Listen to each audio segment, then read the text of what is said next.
탄핵 심판 법정에 불출석하면서 잠적설까지 나돌았던 고영태 전 블루케이 이사. 오늘 열린 최순실 씨 재판에 증인으로 출석해서 이번 사태 이후에 두 사람이 얼굴을 마주하는 건 이번이 처음인 셈이 됐습니다.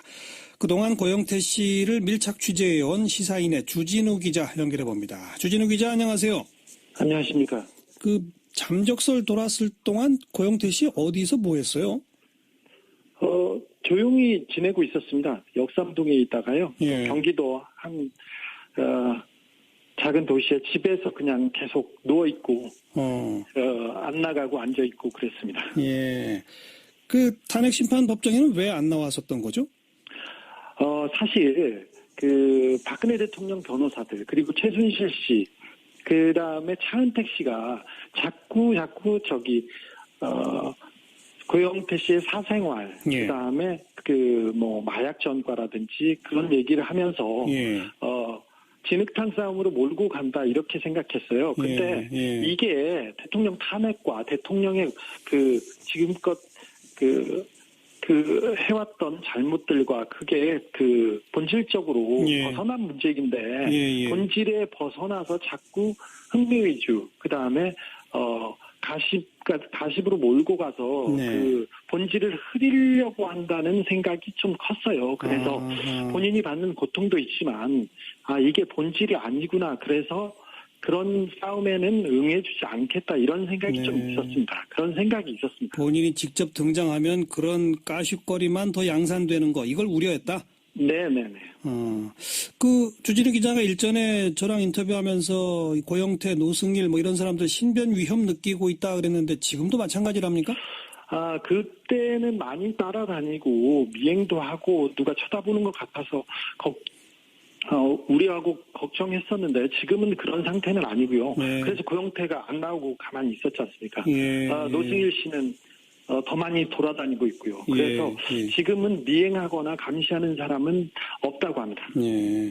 그러다가 오늘 최순실 재판에는 왜 나오게 됐습니까? 고영태 씨는 나오지 않는 동안에도 두문불출한 동안에도 검찰 수사하고 특검 수사에는 다 도왔어요. 그래서 왔었어요. 검찰청에는. 그리고 재판에는 간다는 입장이었어요. 다만 최순실 씨 측 그리고 박근혜 대통령 측에서 자꾸 이상한 문제로 몰고 넘어간다고 거기에 대한 반대 생각이 있었던 거죠. 좀 아까도 소개했습니다만 박근혜 대통령 측 변호인들은 아예 그냥 공식적으로 발표를 그렇게 하더라고요. 몇십 년 동안 숨어 있었던 최순실이 고영태와의 불륜 관계 때문에 이게 드러나게 됐다라는 식으로 표현하던데 그분들이 그런 전략을 쓴 이유가 뭐라고 생각하세요? 그분들이 얘기를 하면서 차은택 씨도 마찬가지인데 생각, 느낌 그런 생각이 들었다. 그런 느낌이 들었다고 이렇게 얘기하는데 고영태 씨는 자기가 그런 느낌과 생각만 가지고는 얘기하고 싶지 않다고 얘기합니다. 박근혜 대통령과 최순실 씨와 주변 관계에 대해서. 그런데 사실 사람들은 뭐라고 해야 되나 사건의 실체보다는 그런 약간 말초적인 거 이런 가십에 훨씬 크게 반응하기 때문에 이런 부분에 대해서 그 싸움을 그쪽으로 몰고 가려고 하고 고영태 씨는 사실은 자기가 한 얘기보다 자기의 사생활이 더 들춰지면서 본인 물론 가족들이 고통이 크거든요. 그래서 본인이 잘못한 것도 알고 있고 최순실 씨하고 같이 사업을 한다고 그 회사에 다니면서 거기에서 욕을 먹었던 거에 대해서 굉장히 부끄럽고 죄스럽게 생각해요. 그래서 내용이 핵심의 본질, 최순실이 어떻게 농단을 했나, 대통령이 어떻게 잘못을 했나 이 부분에 대해서는 도움을 줄 생각이 있어서 검찰 수사에 나왔고 그런데 자꾸 여론과 박근혜 대통령의 변호사들이 그쪽으로 몰고 가서 거기에 대해서는 되게 고통스러워하고 있습니다. 아니 그러니까 제가 지금 궁금한 게 박근혜 대통령 측 변호인 내가 그 입장이 된다 손 치더라도 말이죠. 그런 가십성의 불륜설이니 이런 거가 나온다고 해서 최순실의 국정농단, 대통령의 위법행위 이런 게 없어지는 게 아니잖아요. 네네. 그냥 본질을 그냥 흐트리는 거, 탕물 뿌리기로 그렇게 생각하고 있습니다. 예. 오늘 법정에 가기 전에도 아마 대화를 나눴을 텐데 심경이 어떻다고 하던가요? 좀 안타깝고요. 사실은 고향에 있는 분들이 편지를 보내고 그랬었습니다. 공개적으로. 그래서 고영태 힘내라. 너가 어떤 일을 당하고 있는지 그런 얘기를 들으면서는 조금 용기를 갖긴 했어도 그래도 다시 자기 얼굴이 나와야 되고 또 자기 사생활이 이렇게 파헤치지는 거에 대해서는 좀 안타까워하죠. 그래도 담담하게 잘 갔습니다. 네. 네. 오늘 최순실 씨가 자기가 직접 고영태 증인 신문하겠다라고 했는데 네. 아직 거기까지 진행은 안 되고 있는 모양이에요. 그죠? 검찰이 고영태 씨한테 확인할 내용이 많고 그 이후에 최순실 씨 변호사들이 묻고 그 이후에 최순실 씨가 직접 물을 예정인 것 같은데 아직은 거기까지 안 갔죠? 예, 아직은 거기까지는 가지 않고 검찰의 질문 내용이 워낙 많습니다. 그래서 처음에는 대통령 의상비를 최순실 씨가 어떻게 줬는지 그다음에 연설문 고친 내용 그다음에 회사를 어떻게 운영했는지 그리고 미얀마 대사 관세청에 인사청탁을 한 부분 거기까지 진행되고 있는 것으로 파악하고 있습니다. 예. 그런데 최순실 씨 측 변호인이나 이런 사람들은 아무튼 더 블루케이 이런 것의 운영을 고영태가 주도했다는 식으로 몰아가려고 한다면서요? 고영태한테 이렇게 몰아가려고 하는데 내용과 그 사실들 지금 나온 증거들과 정황들 그만 봐도 최순실 씨가 직접 운영을 했고 그 밑에서 심부름 역할을 했다는 게 다 나와 있는데 자꾸 고영태 표현으로는 손바닥으로 자꾸 하늘을 가리려고 한다. 그러면서 자기만 잡으려고 한다. 이렇게 얘기하고 있습니다. 그리고 또 주목되는 진술로 고영태 씨가 이게 뭔가 좀 두려움이 들어서 자기가 그 의상실 같은 것도 접었다. 이런 표현을 하지 않았습니까? 네. 그 두려움이라는 게 설마 했는데 정말 장관도 임명되고 막 이런 거라고 하는데 그런 건 무슨 뜻이에요? 최순실 씨가 그 힘이 있는 사람이라는 건 짐작은 했지만 이렇게 대통령을 좌지우지하고 나라를 움직일 정도의 그 사람이라는 거에 대해서는 깜짝 놀라고요.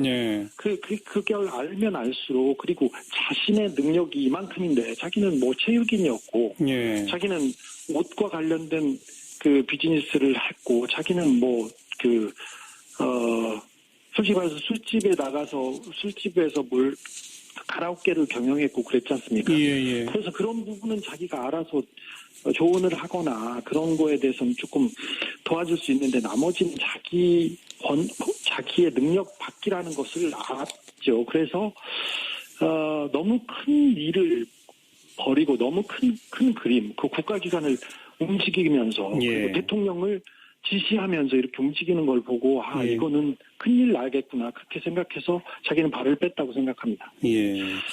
헌법재판소는 법정에까지 이제 출석 요구서를 가져와서 고영태 씨한테 헌재 심판에 좀 나와달라라고 하는 것 같은데 여전히 지금 거부하는 것으로 알려지고 있어요. 헌재 심판에는 그러면 안 나간다는 입장은 여전히 변함이 없는 겁니까? 안 나갔으면 한다는 입장은 변함이 없지만 이렇게 해서 계속 그 헌재 재판이 박근혜 대통령 측에서 계속 재판을 미루기 위해서 고영태를 이용한다. 이게 이렇게 되는 거에서도 원치 않아서 이번 주에는 재판에 나간다고 생각하고 있습니다. 그래요. 알겠습니다. 여기까지 말씀 들었죠. 고맙습니다. 네. 최순실 씨하고 같이 사업을 한다고 그 회사에 다니면서 거기에서 욕을 먹었던 거에 대해서 굉장히 부끄럽고 죄스럽게 생각해요. 그래서 그 내용이 핵심의 본질, 최순실이 어떻게 농단을 했나, 대통령이 어떻게 잘못을 했나 이 부분에 대해서는 도움을 줄 생각이 있어서 검찰 수사에 나왔고 그런데 자꾸 여론과 그 박근혜 대통령의 변호사들이 그쪽으로 몰고 가서 거기에 대해서는 되게 고통스러워하고 있습니다. 아니 그러니까 제가 지금 궁금한 게 박근혜 대통령 측 변호인 내가 그 입장이 된다 손 치더라도 말이죠. 그런 가십성의 불륜설이니 이런 거가 나온다고 해서 최순실의 국정농단, 대통령의 위법행위 이런 게 없어지는 게 아니잖아요. 네네. 그냥 본질을 그냥 흐트리는 거, 탕물 뿌리기로 그렇게 생각하고 있습니다. 예. 오늘 법정에 가기 전에도 아마 대화를 나눴을 텐데 심경이 어떻다고 하던가요? 좀 안타깝고요. 사실은 고향에 있는 분들이 편지를 보내고 그랬었습니다. 공개적으로. 그래서 고영태 힘내라. 너가 어떤 일을 당하고 있는지 그런 얘기를 들으면서는 조금 본질에 벗어나서 자꾸 흥미 위주, 그 다음에 가십으로 몰고 가서 그 본질을 흐리려고 한다는 생각이 좀 컸어요. 그래서 본인이 받는 고통도 있지만 이게 본질이 아니구나. 그래서 그런 싸움에는 응해주지 않겠다 이런 생각이 좀 있었습니다. 그런 생각이 있었습니다. 본인이 직접 등장하면 그런 까쉿거리만 더 양산되는 거 이걸 우려했다? 네네네. 주진우 기자가 일전에 저랑 인터뷰하면서 고영태, 노승일 이런 사람들 신변 위험 느끼고 있다 그랬는데 지금도 마찬가지랍니까? 그때는 많이 따라다니고 미행도 하고 누가 쳐다보는 것 같아서 우려하고 걱정했었는데 지금은 그런 상태는 아니고요. 그래서 고영태가 안 나오고 가만히 있었지 않습니까? 노승일 씨는 더 많이 돌아다니고 있고요. 그래서 지금은 미행하거나 감시하는 사람은 없다고 합니다. 그러다가 오늘 최순실 재판에는 왜 나오게 됐습니까?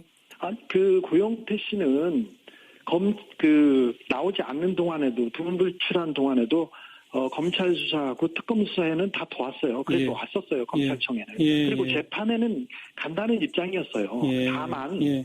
다만 최순실 씨 측 그리고 박근혜 대통령 측에서 자꾸 이상한 문제로 몰고 넘어간다고 거기에 대한 반대 생각이 있었던 거죠. 좀 아까도 소개했습니다만 박근혜 대통령 측 변호인들은 아예 그냥 공식적으로 발표를 그렇게 하더라고요. 몇십 년 동안 숨어 있었던 최순실이 고영태와의 불륜 관계 때문에 이게 드러나게 됐다라는 식으로 표현하던데 그분들이 그런 전략을 쓴 이유가 뭐라고 생각하세요?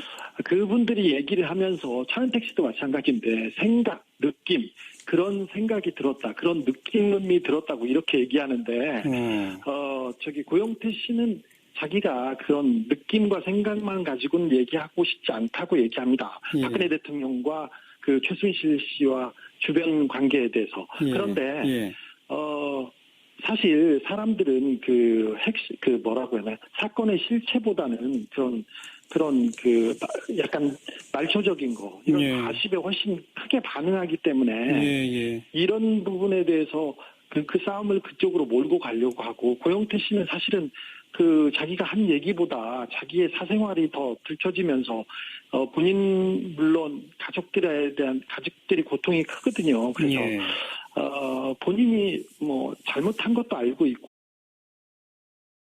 탄핵 심판 법정에 불출석하면서 잠적설까지 나돌았던 고영태 전 블루케이 이사. 오늘 열린 최순실 씨 재판에 증인으로 출석해서 이번 사태 이후에 두 사람이 얼굴을 마주하는 건 이번이 처음인 셈이 됐습니다. 그동안 고영태 씨를 밀착 취재해온 시사인의 주진우 기자 연결해 봅니다. 주진우 기자 안녕하세요. 안녕하십니까. 잠적설 돌았을 동안 고영태 씨 어디서 뭐 했어요? 조용히 지내고 있었습니다. 역삼동에 있다가요. 경기도 한 작은 도시에 집에서 그냥 계속 누워 있고 안 나가고 앉아 있고 그랬습니다. 탄핵 심판 법정에는 왜 안 나왔었던 거죠? 사실 박근혜 대통령 변호사들 그리고 최순실 씨 그다음에 차은택 씨가 자꾸 고영태 씨의 사생활, 그다음에 마약 전과라든지 그런 얘기를 하면서 진흙탕 싸움으로 몰고 간다 이렇게 생각했어요. 근데 이게 대통령 탄핵과 대통령의 지금껏 해왔던 잘못들과 그게 본질적으로 벗어난 문제인데 용기를 갖긴 했어도 그래도 다시 자기 얼굴이 나와야 되고 또 자기 사생활이 이렇게 파헤치지는 거에 대해서는 좀 안타까워하죠. 그래도 담담하게 잘 갔습니다. 오늘 최순실 씨가 자기가 직접 고영태 증인 신문 하겠다라고 했는데 아직 거기까지 진행은 안 되고 있는 모양이에요. 그죠? 검찰이 고영태 씨한테 확인할 내용이 많고 그 이후에 최순실 씨 변호사들이 묻고 그 이후에 최순실 씨가 직접 물을 예정인 것 같은데 아직은 거기까지 안 갔죠? 예, 아직은 거기까지는 가지 않고 검찰의 질문 내용이 워낙 많습니다. 그래서 처음에는 대통령 의상비를 최순실 씨가 어떻게 줬는지, 그다음에 연설문 고친 내용, 그다음에 회사를 어떻게 운영했는지, 그리고 미얀마 대사 관세청에 인사청탁을 한 부분, 거기까지 진행되고 있는 것으로 파악하고 있습니다. 예. 그런데 최순실 씨 측 변호인이나 이런 사람들은 아무튼 더 블루케이 이런 것의 운영을 고영태가 주도했다는 식으로 몰아가려고 한다면서요? 고영태한테 이렇게 몰아가려고 하는데, 내용과 그 사실들, 지금 나온 증거들과 정황들, 그만 봐도 최순실 씨가 직접 운영을